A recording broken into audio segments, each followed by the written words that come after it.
ओ भाई क्या मैच था ये। इस मैच ने तो हमारे हालात बदल दिए, जज्बात बदल दिए, जिंदगी बदल दी। कितने सारे ट्विस्ट एंड टर्न्स थे इस मैच में। मुझे तो अभी भी यकीन नहीं हो रहा कि हम 2023 वर्ल्ड कप के फाइनल में पहुंच गए हैं। न्यूजीलैंड को हमने फाइनली सेमीफाइनल में हरा दिया है। 2019 वर्ल्ड कप सेमीफाइनल के धोनी रनआउट के बाद उनकी आंखों में वो हल्के से आंसू, रोहित शर्मा का वो मायूस सा चेहरा, विराट कोहली की वो सैडनेस भरी स्माइल, इन सब इमेजेस से हम फाइनली मूव ऑन कर सकते हैं जो 4 साल से हमारे दिलो दिमाग में बसी हुई थी। भाई फाइनल में पहुंच गए हैं, अहमदाबाद की टिकट कटा लिया और वो भी उस टीम को हरा के जो पिछले कुछ सालों से हमारे लिए सरदर्द बनी बैठी थी। मैच का रिजल्ट अगर देखो तो इंडिया 70 रन से जीती है, लेकिन अगर किसी ने सच में मैच देखा हो तो उसे पता होगा कि न्यूजीलैंड इस मैच में एंड तक बनी हुई थी। भाई कुछ भी बोलो, लेकिन ये न्यूजीलैंड की टीम है लाजवाब। सामने 400 रन का टारगेट था, लेकिन किसी भी पॉइंट पे ऐसा नहीं लगा कि वो प्रेशर में थे या उन्होंने मन में हार मान ली थी। लास्ट तक उन्होंने फाइट की, भले उनके विकेट्स भी गिरते रहे।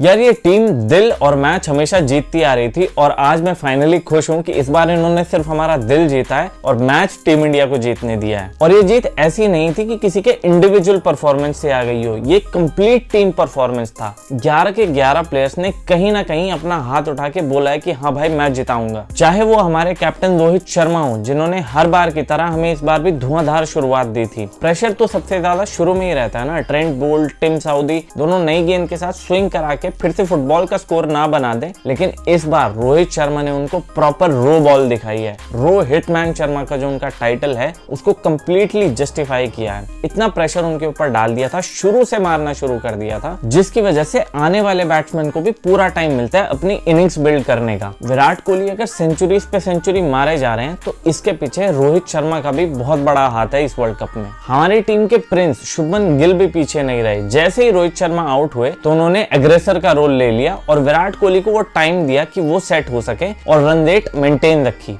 और फिर भाई विराट कोहली के तो क्या ही कहने, उनके लिए और उनके फैंस के लिए आज का दिन किसी ड्रीम कम ट्रू से कम नहीं था। 50 ओडीआई सेंचुरीज एक सेमीफाइनल मैच में सचिन तेंदुलकर के सामने, कोई भी विराट कोहली का फैन इससे ज्यादा और क्या मांग सकता था उनसे। वो ही थे जो पूरी इनिंग्स को एंकर कर रहे थे, लेकिन उस एंकर को साथ में एक अग्रेसर की जरूरत पड़ती थी, जो रोल आज परफेक्शन के साथ निभाया श्रेयस अय्यर ने। मैन ऑफ द मैच वैसे आज मोहम्मद शामी को मिला है, लेकिन मेरे मैन ऑफ द मैच आज है श्रेयस अय्यर। उन्होंने जो अपनी सेंचुरी 67 बॉल्स में कंप्लीट की है और मिडिल ओवर्स में न्यूजीलैंड के स्पिनर्स को जिस तरीके से टारगेट किया है, उसी वजह से इंडिया वो 400 रन का टारगेट खड़ा कर पाया, जिसकी वजह से न्यूजीलैंड प्रेशर में आई। अगर वो अपनी ये सेंचुरी 67 बॉल्स की जगह 87 बॉल्स में भी कंप्लीट करते, तब भी वो एक बढ़िया इनिंग्स ही कहलाती। लेकिन उन्होंने जो 20 बॉल्स का डिफरेंस क्रिएट कर दिया था, इसी को न्यूजीलैंड पूरे मैच में कवर अप नहीं कर पाई। बैक टू बैक ये दूसरी सेंचुरी थी श्रेयस अय्यर की, और तीसरी भी हो सकती थी अगर किस्मत उनका थोड़ा साथ दे जाती। वो जो मिडिल ऑर्डर में नंबर 4 बैट्समैन की खोज 2019 वर्ल्ड कप के पहले से चल रही थी, वो अब फाइनली कह सकते हैं खत्म हो गई है और शायद श्रेयस अय्यर से बेहतर उस पोजीशन पे अब तक कोई नहीं खेला है। विराट कोहली और श्रेयस अय्यर के आउट होने के बाद में इनिंग्स को हमारी फिनिशिंग टचेस देने के लिए आए केएल राहुल। 39 रन 20 बॉल्स में लगभग 200 के स्ट्राइक रेट से, लेकिन उनका कंट्रीब्यूशन यहीं खत्म नहीं होता। विकेट कीपिंग में बेहतरीन कैचेस, आज का फील्डिंग मेडल तो डेफिनेटली उन्हें मिलने वाला है। लेकिन बंदा जिस तरीके से डीआरएस में रोहित की हेल्प कर रहा है और जैसे परफेक्ट डिसीजंस ले रहा है, एक भी डिसीजन ऐसा नहीं हुआ कि राहुल ने बोला रिव्यू लो तो गलत निकला हो, राहुल ने बोला वो नहीं लो तो वो रिव्यू सही निकला हो।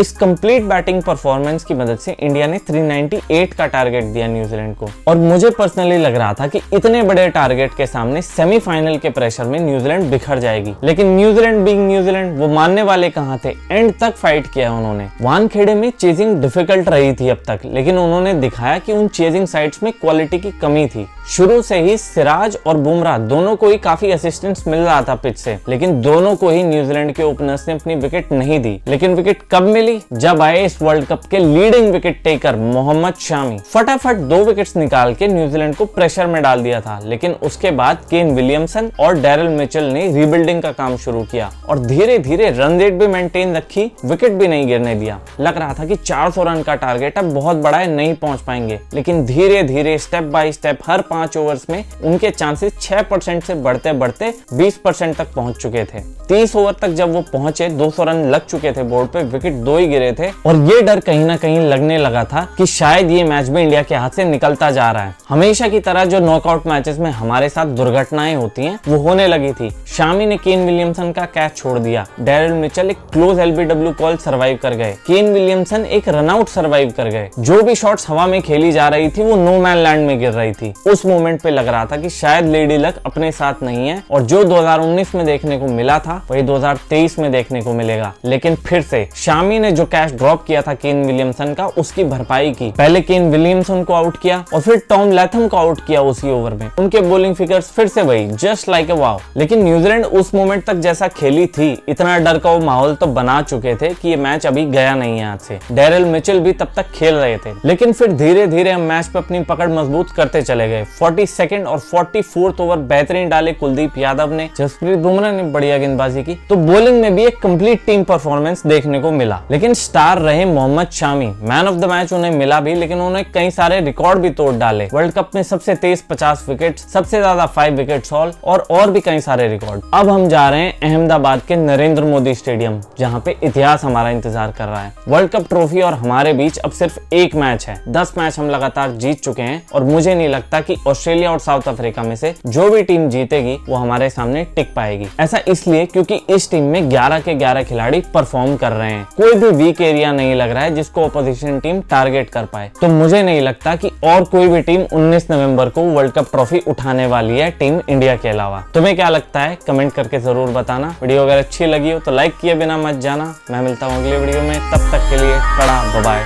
सी यू।